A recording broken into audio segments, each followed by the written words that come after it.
আমগুলো একটু ভালো করে ভেজে নিচ্ছি।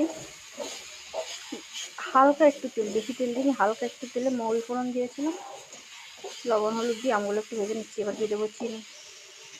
বুঝতেই তো পারছো আমের চাটনি হচ্ছে।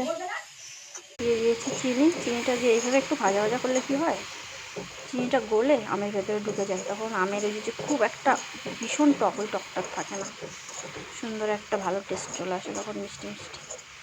খুব টক আমার ভালো লাগে না, এই আমটা ভালোই টক, তার জন্য এইভাবে করে নিলে সুন্দর হয়। এবার দিয়ে দেবো জল, একটু লাল হয়ে আসবে।